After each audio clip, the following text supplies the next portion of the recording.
ಗೆದ್ದೆತ್ತಿನ ಬಾಲ ಹಿಡಿದ ರಾಹುಲ್ ಗಾಂಧಿ ಇಲ್ಲ. ಹೀಗೆ ಹೇಳಲಿಕ್ಕೂ ಕೂಡ ಕೊಂಚ ಸಂಕೋಚವಾಗುತ್ತೆ. ಯಾಕಂದರೆ ಸುಮಾರು 145 ವರ್ಷಗಳ ಇತಿಹಾಸ ಇರುವ ಅಖಿಲ ಭಾರತ ರಾಷ್ಟ್ರೀಯ ಕಾಂಗ್ರೆಸ್ನ ಸರ್ವೋಚ್ಚ ನಾಯಕ ರಾಹುಲ್ ಗಾಂಧಿ, ಲೋಕಸಭೆಯಲ್ಲಿ ಪ್ರತಿಪಕ್ಷದ ನಾಯಕ ರಾಹುಲ್ ಗಾಂಧಿ, BJP ವಿರೋಧಿ ಇಂಡಿ ಮೈತ್ರಿಕೂಟದ ಸರ್ವೋಚ್ಚ ನಾಯಕ ರಾಹುಲ್ ಗಾಂಧಿ, ತಮಿಳುನಾಡಿನಲ್ಲಿ ಅಸೆಂಬ್ಲಿ ಚುನಾವಣೆಯ ಫಲಿತಾಂಶ ಪ್ರಕಟವಾಗ್ತಿದ್ದ ಹಾಗೆಯೇ ಇದ್ದಕ್ಕಿದ್ದಂತೆ ತಮ್ಮ ಬಹುಕಾಲದ ಮಿತ್ರಪಕ್ಷ DMKಗೆ ಕೈ ಕೊಟ್ಟು ಪ್ರಚಂಡ ಗೆಲುವು ಗಳಿಸಿದ TVK ಪಕ್ಷದ ನಾಯಕ, ತಮಿಳು ಚಿತ್ರರಂಗದ ಹಾಲಿ ಹೀರೋ, ಜನಪ್ರಿಯ ಹೀರೋ ವಿಜಯ್ ಕೈ ಹಿಡಿದು ಅಧಿಕಾರ ಹಂಚಿಕೊಳ್ಳಿಕ್ಕೆ ಧಾವಿಸಿದ್ರಲ್ಲ, ಅದು ಎಷ್ಟು ವಿಚಿತ್ರವಾಗಿತ್ತು ಅವ್ರ ವರ್ತನೆ. ಕನಿಷ್ಠ ಪಕ್ಷ ವೃತ್ತಿ ಧರ್ಮ ಪಾಲನೆ ಮಾಡಬಹುದಾಗಿತ್ತು. ತಮಗೆ ಸುಮಾರು 2 ದಶಕಗಳಿಂದ ತಮ್ಮ ಪಕ್ಷಕ್ಕೆ ತಮಿಳುನಾಡಿನಲ್ಲಿ ನೆಲೆಯೂರಲಿಕ್ಕೆ ಆಸರೆಯಾಗಿ ಬಂದಿರೋ ಆ DMK ಪಕ್ಷದ ನಾಯಕ MK ಸ್ಟಾಲಿನ್ ಇದುವರೆಗೂ ಆತನನ್ನು ನನ್ನ ಬ್ರದರ್ ಅಂತ ಸಂಬೋಧಿಸ್ತಾ ಇದ್ದ ರಾಹುಲ್ ಗಾಂಧಿ ಅವರು ಚುನಾವಣೆಯಲ್ಲಿ ಸೋತು ಅಧಿಕಾರ ಕಳ್ಕೊಂಡು ಮುಖ್ಯಮಂತ್ರಿ ಪದವಿಗೆ ರಾಜೀನಾಮೆ ಕೊಟ್ಟು ಹಂಗಾಮಿಯಾಗಿ ಮುಂದುವರಿತಿರುವಾಗ ಕನಿಷ್ಠ ಪಕ್ಷ ಸೌಜನ್ಯಕ್ಕಾದರೂ ಅವ್ರನ್ನ ಮಾತಾಡಿಸ್ಬೋದಾಗಿತ್ತು. ಮುಂದಿನ ನಡೆಯ ಬಗ್ಗೆ ಸಮಾಲೋಚನೆ ಮಾಡಬಹುದಾಗಿತ್ತು.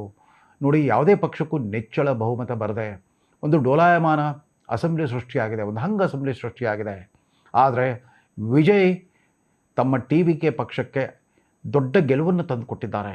ನಾವೀಗ ಅವ್ರನ್ನ ಬೆಂಬಲಿಸೋನೋ ಬೇಡವೋ, ನಮ್ಮ ಪಕ್ಷದ ಅಭಿಪ್ರಾಯ ಅವ್ರನ್ನ ಬೆಂಬಲಿಸಬೇಕು ಅಂತ ತಾವೇನಂತೀರಾ ಅಂತ ಸೌಜನ್ಯಕ್ಕಾದರೂ ಒಂದು ಮಾತು ಕೇಳಿ TVKಗೆ ಬೆಂಬಲ ವ್ಯಕ್ತಪಡಿಸಿದ್ರೆ ಅದು ರಾಜಮಾರ್ಗವಾಗ್ತಾಯಿತ್ತು. ಹಾಗಾಗಲೇ ಇಲ್ಲ.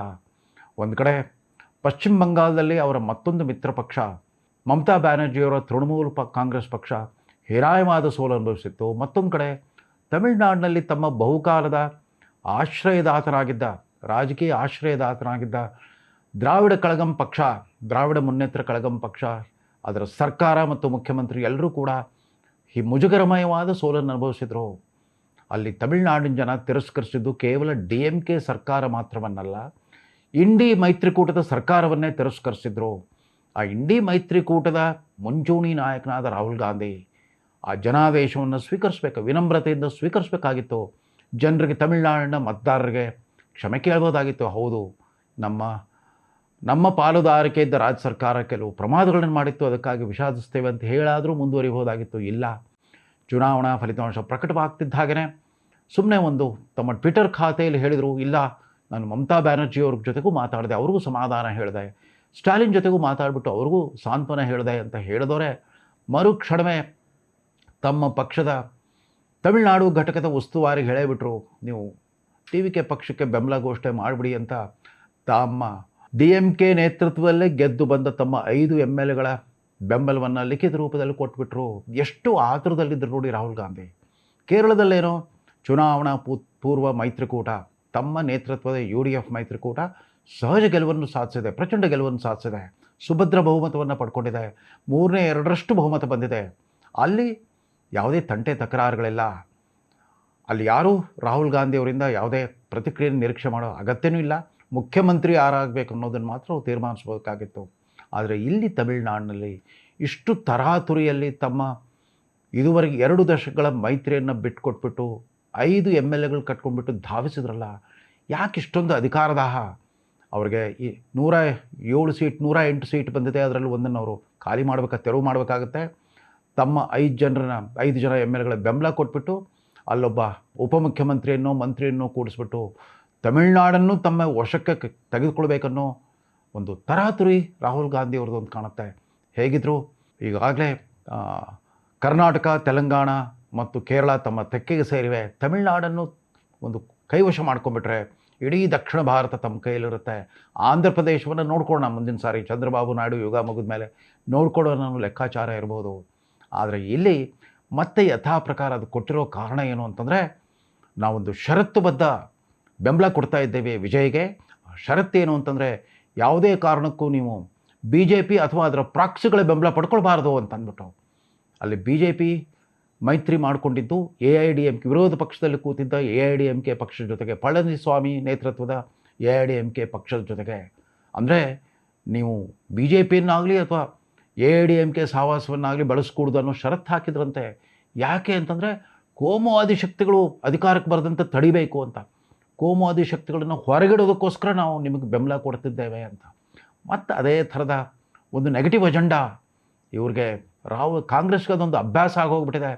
ಜನಾದೇಶ ತಮ್ಮ ವಿರುದ್ಧವಾಗಿ ಬಂದಾಗಲೆಲ್ಲ ನಾವು ಕೋಮುವಾದಿ ಶಕ್ತಿಗಳನ್ನು ಹೊರಗಿಡಬೇಕು ಅಂತ 2004ರಲ್ಲಿ 139ರಿಂದ 65ಕ್ಕೆ ಸಂಖ್ಯಾಬಲ ಕುಸಿದಾಗ ಇದಕ್ಕೆ ದಿಢೀರ್ನೆ 58 ಸೀಟ್ ಗಳಿಸಿದ್ದ JDS ಜೊತೆಗೆ ಸೇರಿ ಸರ್ಕಾರ ಮಾಡ್ಕೊಂಡಿದ್ದರು. ಧರ್ಮಸಿಂಗ್ ಮುಖ್ಯಮಂತ್ರಿ, ಸಿದ್ದರಾಮಯ್ಯ ಉಪಮುಖ್ಯಮಂತ್ರಿ ಆಗಿದ್ದರು.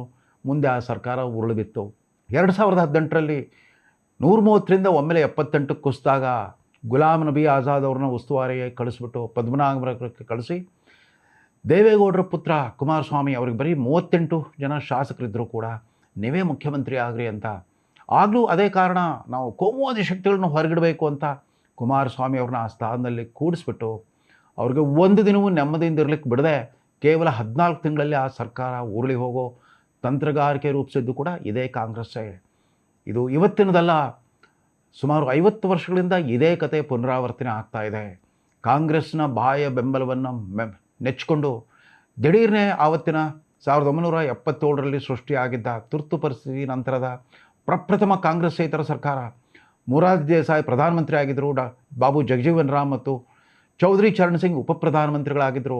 ಆ ಸರ್ಕಾರಕ್ಕೆ ಬಾಹ್ಯ ಬೆಂಬಲವನ್ನು ಕೊಟ್ಟರು ಇಂದಿರಾ ಗಾಂಧಿ.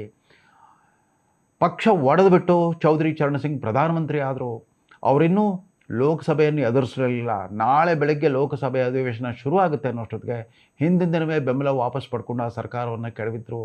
ಅದಾದ ನಂತರ ಮತ್ತೆ ಇದೇ ತರ್ಕವನ್ನು ಬಳಸಿಬಿಟ್ಟು 1990ರಲ್ಲಿ ಅಧಿಕಾರಕ್ಕೆ ಬಂದ ಚಂದ್ರಶೇಖರ್ ಒಂದು ಕಾಲದಲ್ಲಿ ಇಂದಿರಾ ಗಾಂಧಿಯವರು ಗರೀಬ್ ಹಠಾವೋ ರಾಜಕಾರಣಕ್ಕೆ ಒಂದು ನಿಜವಾದ ಪ್ರಗತಿಪರ ಆಯಾಮವನ್ನು ಕೊಟ್ಟಿದ್ದರು. ಅವರು ಅವರ ಮಿತ್ರರಾದ ಮೋಹನ್ ದಾರಿಯಾ ಮತ್ತು ಕೃಷ್ಣಕಾಂತ್ ಒಂದು ಸಮಾಜವಾದಿ ವಿಚಾರಧಾರೆಯ ಒಂದು ಚೌಕಟ್ಟನ್ನು ನಿರ್ಮಿಸಿಕೊಟ್ಟಿದ್ರು. ಆದರೆ ಅವರು ತುರ್ತು ಪರಿಸ್ಥಿತಿಯನ್ನು ಧಿಕ್ಕರಿಸಿದ್ರು ಅಂತ ಅವರು ಪಕ್ಷದಿಂದ ಉಚ್ಚಾಟಿತರಾಗಿದ್ದರು. ಚಂದ್ರಶೇಖರ್ ಪ್ರಧಾನಮಂತ್ರಿ ಆದಾಗಲೂ ಅಷ್ಟೇ ಬಾಹ್ಯ ಬೆಂಬಲವನ್ನು ಕೊಟ್ಟು ವಾಪಸ್ ಪಡ್ಕೊಂಬಿಟ್ರು ರಾಜೀವ್ ಗಾಂಧಿ. ಮುಂದೆ 1996ರಲ್ಲಿ 3ನೇ ಬಲಿಪಶು ನಮ್ಮವರೇ ಆದ ದೇವೇಗೌಡರಿಗೆ ಬಾಹ್ಯ ಬೆಂಬಲ ಕೊಟ್ಟು ಅವರ ಯುನೈಟೆಡ್ ಫ್ರಂಟ್ ಸರ್ಕಾರವನ್ನು ಅಸ್ತಿತ್ವಕ್ಕೆ ತಂದಿತ್ತು ಇದೇ ಕಾಂಗ್ರೆಸ್ ಪಕ್ಷ. ಆಗ ಸೀತಾರಾಮ್ ಕೇಸರಿ AICC ಅಧ್ಯಕ್ಷರಾಗಿದ್ದರು, PV ನರಸಿಂಹರಾವ್ ಮಾಜಿ ಪ್ರಧಾನಿಯಾಗಿದ್ದರು. ಆಗಲೂ ಅಷ್ಟೇ 10 ತಿಂಗಳ ಕಾಲ ದೇವೇಗೌಡರು ಒಬ್ಬ ಮಾದರಿ ಪ್ರಧಾನಮಂತ್ರಿಯಂತೆ ಸರ್ಕಾರ ನಡೆಸ್ಕೊಂಡು ಹೋಗ್ತಾ ಇದ್ದಾಗ, ಅವ್ರ ವಿರುದ್ಧ ಯಾವ ಆರೋಪವೂ ಅಪವಾದವೂ ಇಲ್ಲದೇ ಇದ್ದಾಗ, ದಿಢೀರ್ನೆ ಅವರು ರಷ್ಯಾ ಪ್ರವಾಸ ಕೈಗೊಂಡು ವಾಪಸ್ ಬರ್ತಾ ಇದ್ದಾಗ ದಿಢೀರ್ನೆ ಬೆಂಬಲ ವಾಪಸ್ ಪಡ್ಕೊಂಡು ಅವ್ರನ್ನ ಪ್ರಧಾನಮಂತ್ರಿ ಹುದ್ದೆಯಿಂದ ತೆಗೆದ್ರು. ಇವತ್ತಿಗೂ ಕೂಡ ಕನ್ನಡಿಗರಿಗೆ ಉತ್ತರ ಕೊಟ್ಟಿಲ್ಲ ಕರ್ನಾಟಕ ಕಾಂಗ್ರೆಸ್ಸಿಗರು. ಯಾಕೆ ಸುಮ್ಮನೆ ಒಬ್ಬ ಕನ್ನಡಿಗ ಪ್ರಧಾನಮಂತ್ರಿಯನ್ನು ಕೆಳಗಿಳಿಸ್ಬಿಟ್ರಿ ಯಾವತ್ತು ಅಂತ ಆ ಪ್ರಶ್ನೆಗೆ ಉತ್ತರ ಕೊಟ್ಟೇ ಇಲ್ಲ. ಮರು ವರ್ಷವೇ ದೇವೇಗೌಡರು ಉತ್ತರಾಧಿಕಾರಿಯಾಗಿ ಪ್ರಧಾನಿಯಾಗಿದ್ದ IK ಗುಜರಾಲ್ ಸರ್ಕಾರವನ್ನು ಕೂಡ ಹೀಗೇ ಬೆಂಬಲ ಕೊಟ್ಬಿಟ್ಟು ಕೆಡವಿದರು. ಇದು ಕಾಂಗ್ರೆಸ್ನ ಆಟ. ಕಳೆದ 59 ವರ್ಷಗಳಿಂದ ಕಾಂಗ್ರೆಸ್ಸು ತಮಿಳುನಾಡಿನಲ್ಲಿ ತನ್ನ ಅಸ್ತಿತ್ವ ಕಳ್ಕೊಂಡ್ಬಿಟ್ಟಿದೆ. 59 ವರ್ಷಗಳಲ್ಲಿ ಈ DMK ಅಥವಾ AIADMK ಜೊತೆಗೆ ಮೈತ್ರಿ ಮಾಡಿಕೊಂಡು ಆಗಾಗ್ಗೆ ಕೇಂದ್ರದಲ್ಲಿ ಅಧಿಕಾರಕ್ಕೆ ಬರ್ತಾ ಇದ್ದ ಈ ಕಾಂಗ್ರೆಸ್ ನಾಯಕರುಗಳು ಯಾರಾದರೂ ತಮ್ಮ ಪಕ್ಷವನ್ನು ಬೇರು ಮಟ್ಟದಲ್ಲಿ ಮತ್ತೆ ಪುನಶ್ಚೇತನಗೊಳಿಸಬೇಕನ್ನೋ ಪ್ರಯತ್ನ ಮಾಡಿದ್ರ? P. ಚಿದಂಬರಂಲಾಗಲಿ, R. ವೆಂಕಟರಾಮನ್ ಅವರಾಗಲಿ, ಅವರೆಲ್ಲ ತಮ್ಮ ಕ್ಷೇತ್ರವನ್ನು ಗೆದ್ದು ಬಂದುಬಿಟ್ಟು ಕೇಂದ್ರದಲ್ಲಿ ಅವರ ಕಾಂಗ್ರೆಸ್ ನೇತೃತ್ವದ ಸರ್ಕಾರ ಇದ್ದಾಗಲೆಲ್ಲ ಮೊದಲ 3 ಸ್ಥಾನದಲ್ಲಿರ್ತಾಯಿದ್ರು. ಸಚಿವ ಸಂಪುಟದ ಮೇಲಿನ 3 ಸ್ಥಾನಗಳ ಪೈಕಿ ಒಂದು ಪಡ್ಕೊಳ್ತಾ ಇದ್ದರು. ಹಣಕಾಸು ಸಚಿವರು, ರಕ್ಷಣಾ ಸಚಿವರು ಅಥವಾ ಗೃಹ ಸಚಿವರು ಆಗ್ತಾಯಿದ್ರು. ಆದರೆ ಪಕ್ಷವನ್ನು ಮತ್ತೆ ಅಲ್ಲಿಂದ ಕಟ್ಟಬೇಕನ್ನೋ ಪ್ರಯತ್ನವನ್ನೇ ಮಾಡಲಿಲ್ಲ. ಇವತ್ತಿಗೂ ಕಾಂಗ್ರೆಸ್ ಅಪ್ರಸ್ತುತವಾಗಿದೆ. 59 ವರ್ಷಗಳಲ್ಲಿ ಒಂದು ಪರ್ಯಾಯ ನೆರೇಟಿವ್, ಈ ದ್ರಾವಿಡ ಪಕ್ಷಗಳ ಸಿದ್ಧಾಂತಕ್ಕೆ ಒಂದು ಪರ್ಯಾಯ ನೆರೇಟಿವ್ ರೂಪಿಸಲಿಕ್ಕಾಗದ ಕಾಂಗ್ರೆಸ್ ನಾಯಕರು ಇದ್ದಕ್ಕಿದ್ದಂತೆ ರಾಹುಲ್ ಗಾಂಧಿ ಅವರು ನಿನ್ನೆ ಕಾಮರಾಜ್ ನಾಡಾರ್ ಅವರನ್ನು ನೆನಪಿಸ್ಕೊಂಡ್ಬಿಟ್ಟಿದ್ದಾರೆ. ನಾವು ಕಾಮರಾಜ್ ನಾಡಾರ್ ಕಾಲದ ಕಾಂಗ್ರೆಸ್ ಸಂಸ್ಕೃತಿಯನ್ನು ಮತ್ತೆ ಮರುಸ್ಥಾಪಿಸ್ತೇವೆ ಅಂತ ಹೇಳ್ತಿದ್ದಾರೆ. ಆ ಕಾಮರಾಜ್ ನಾಡಾರ್ಗೆ ಅವ್ರನ್ನ 1967ರಲ್ಲಿ ಹೀನಾಯವಾಗಿ ಸೋಲಿಸಿದ್ದಷ್ಟೇ ಅಲ್ಲ, ಕಾಮರಾಜ್ ನಾಡಾರ್ ನೇತೃತ್ವದ ಕಾಂಗ್ರೆಸ್ ಬಣವನ್ನು 1969ರಲ್ಲಿ ಕಾಂಗ್ರೆಸ್ನ ಒಡೆದ ಇಂದಿರಾ ಗಾಂಧಿ ಕಾಮರಾಜ್ ನಾಡಾರ್, ಸಿದ್ದಮ್ನಳ್ಳಿ ನಿಜಲಿಂಗಪ್ಪ, ನೀಲಂ ಸಂಜೀವ್ ರೆಡ್ಡಿ, SK ಪಾಟೀಲ್, ಅತುಲ್ಯ ಘೋಷ್ ಮುಂತಾದ ಮೊರಾರ್ಜಿ ದೇಸಾಯಿ ಮುಂತಾದ ಹಿರಿಯ ಕಾಂಗ್ರೆಸ್ ನಾಯಕರನ್ನೆಲ್ಲ ಮೂಲ ಗುಂಪು ಮಾಡಿ ಇಂದಿರಾ ಕಾಂಗ್ರೆಸ್ ಬೆಳೀತಾ ಬಂತು. ಆ ಇತಿಹಾಸ ಗೊತ್ತಿದ್ದು ಇದ್ದಕ್ಕಿದ್ದಂತೆ ವಿಜಯ್ ಬಾಯಲ್ಲಿ ಕಾಮರಾಜ್ ನಾಡಾರ್ ಹೆಸರು ಬಂತಂತ ರಾಹುಲ್ ಗಾಂಧಿಯವ್ರಿಗೂ ಕಾಮರಾಜ್ ನಾಡಾರ್ ನಾಮ ಜಪ ಮಾಡೋ ಹಾಗಾಗಿದೆ. ಇದು ಅವಕಾಶವಾದದ ಒಂದು ಅತಿರೇಕ, ಭಾವಾತಿರೇಕ. ಕನಿಷ್ಠ ಪಕ್ಷ ವೃತ್ತಿ ಧರ್ಮ ಪಾಲನೆ ಮಾಡೋದಾಗಿದ್ದರೆ ಸ್ಟಾಲಿನ್ ಜೊತೆಗೆ ಸಮಾಲೋಚನೆ ಮಾಡಿ ಸ್ವತಃ ತಾವು ಒಂದು ಕ್ಷೇತ್ರದಲ್ಲಿ ಸೋತಿದ್ದಾರೆ, ಅಪಾರವಾದ ಹಿನ್ನಡೆಯನ್ನು ಅನುಭವಿಸಿದ್ದಾರೆ. ಸ್ಟಾಲಿನ್ ಕಷ್ಟದಲ್ಲಿ ಸ್ನೇಹಿತರ ಜೊತೆಗೆ ಇರೋದ್ರ ಬದಲು ಅವ್ರಿಗೊಂದು ಮಾತು ಹೇಳ್ದೇ ಏಕಾಏಕಿ ಕಣಕ್ಕೆ ನುಗ್ಗಿಬಿಟ್ಟು 5 ಜನರು ಬೆಂಬಲ ಕೊಟ್ಟಿದ್ದಾರೆ ರಾಹುಲ್ ಗಾಂಧಿ. ಇದೀಗ ಅಲ್ಲಿನ ನಾಟಕ, ಸರ್ಕಾರ ರಚನೆ ನಾಟಕ ರಾಜಭವನಕ್ಕೆ ಹೋಗಿದೆ. ರಾಜ್ಯಪಾಲರು ಸಹಜವಾಗಿ ಕೇಳಿದ್ದಾರೆ, ನೀವು 5 ಜನ ಯಾವ ರೀತಿ ಕಾಂಗ್ರೆಸ್ MLAಗಳ ಬೆಂಬಲದ ಪತ್ರವನ್ನು ಕೊಟ್ಟರು, ಇನ್ನು ಉಳಿದ 6 ಜನರ ಪತ್ರವನ್ನು ಕೊಟ್ಬಿಡಿ, ನಾನು ನಿಮಗೆ ಪ್ರಮಾಣ ವಚನ ಮಾಡಿಸ್ತೀನಿ ಅಂತ ಹೇಳಿದರೆ ಅದು ಸಾಧ್ಯವಾಗ್ತಾ ಇಲ್ಲ. ಈಗಾಗಲೇ ರಾಜ್ಯಪಾಲರನ್ನು ಕೇಂದ್ರದ ಏಜೆಂಟ್ ಅಂತ ಮೂದಲಿಸೋ ಯಥಾ ಪ್ರಕಾರ ಕಾಂಗ್ರೆಸ್ನ ಹಳೆ ಚಾಳಿ ಮರುಕಳಿಸ್ತಾ ಇದೆ. ಇದು ನ್ಯಾಯವಲ್ಲ. ಅದರಲ್ಲಿ ಮಾತೆತ್ತಿದ್ರೆ ಕೋಮುವಾದಿ ಶಕ್ತಿಗಳನ್ನು ಹೊರಗಿಡಬೇಕು ಅಥವಾ ಅವರ ಪ್ರಾಕ್ಸಿಗಳನ್ನು ಹೊರಗಿಡಬೇಕು ಅನ್ನೋ ರಾಹುಲ್ ಗಾಂಧಿಯವರು.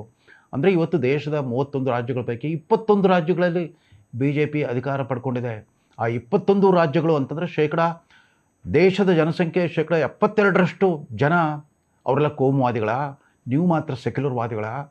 ನಿಮ್ಮ ಕೇರಳದ ಯುನೈಟೆಡ್ ಡೆಮೊಕ್ರೆಟಿಕ್ ಫ್ರಂಟ್ ಮೈತ್ರಿಕೂಟದಲ್ಲಿ ಯೂನಿಯನ್ ಮುಸ್ಲಿಂ ಲೀಗ್ ಪಕ್ಷ 22 MLAಗಳನ್ನು ಗೆದ್ದುಕೊಂಡು ನಿಮ್ಮ ಜೊತೆಗೆ ಈಗ ಅಧಿಕಾರ ಹಂಚಿಕೊಳ್ತಾ ಇದೆ. ಇಂಡಿಯನ್ ಮುಸ್ಲಿಂ ಲೀಗ್ ಮಾತ್ರ ಸೆಕ್ಯುಲರ್ ಪಕ್ಷ, ಭಾರತೀಯ ಜನತಾ ಪಕ್ಷ ಕಮ್ಯುನಲ್ ಪಕ್ಷ. ಈ ತರ್ಕ ಇದಾಗಲೇ ಸೌಕಲಾಗೋಗ್ಬಿಟ್ಟಿದೆ. ಈ ರೀತಿ ಪಕ್ಷಪಾತಪೂರಿತವಾದ, ಪೂರ್ವಾಗ್ರಹ ಪೀಡಿತವಾದ ತರ್ಕವನ್ನು ಮುಂದಿಟ್ಬಿಟ್ಟು ತಮಿಳುನಾಡಿನಲ್ಲಿ ಅಧಿಕಾರ ರಚಿಸಲಿಕ್ಕೆ ಹೊರಟಿದ್ದೀರಿ. ನಮಗೆ ಆತಂಕ ಇರೋದು, ಈಗ ತಾನೇ ವಿಜಯ್ ಅನ್ನೋ ಒಂದು ಹೊಸ ಮುಖ, ಅವೆರಡೂ DMK ADMK ಜನರ ಮುಖದಲ್ಲಿ ಒಂದು ರೋಗಿಷ್ಟು ಉದ್ಯಮಗಳ ಥರ ಆಗೋಗ್ಬಿಟ್ಟಿವು. 59 ವರ್ಷದಿಂದ ಅಧಿಕಾರವನ್ನು ಹಂಚಿಕೊಳ್ತಾ, ಅದ್ರ ಬದಲು ಒಂದು ಸ್ಟಾರ್ಟಪ್ ಕಂಪ್ನಿ, ಒಂದು ಹೊಸ ಮುಖ, ಹೊಸ ಭರವಸೆಯ ಮುಖಕ್ಕೆ ಅಂತ ವಿಜಯ್ ಅವ್ರನ್ನ ಗೆಲ್ಲಿಸಿದ್ರು. ಅದನ್ನು ಅತಿ ದೊಡ್ಡ ಪಕ್ಷವಾಗಿ ಗೆಲ್ಲಿಸಿದ್ರು, ಪೂರ್ಣ ಬಹುಮತ ಕೊಡಲಿಲ್ಲ. ಈಗ ರಾಜ್ಯಪಾಲರ ಎಡೆ ಕುರಿತಂತೆ ನೋಡಿ, ಹಿಂದೆ 2018ರಲ್ಲೂ ಅಷ್ಟೇ ಸಿದ್ದರಾಮಯ್ಯ ನೇತೃತ್ವ ಕಾಂಗ್ರೆಸ್ ಸೋತಿತ್ತು, ಅವ್ರಿಗೆ 78 ಸೀಟ್ ಬಂದಿತ್ತು. BJP ಅತಿ ದೊಡ್ಡ ಪಕ್ಷವಾಗಿ ಹೊರಹೊಮ್ಮಿತ್ತು, 104 ಸೀಟ್ ಬಂದಿತ್ತು. ಆಗ ರಾಜ್ಯಪಾಲರು ವಜುಭಾಯಿ ವಾಲಾ, ಇದೇ ಮೋದಿ ಸರ್ಕಾರವೇ ನೇಮಕ ಮಾಡಿದ ರಾಜ್ಯಪಾಲರಿದ್ದರು.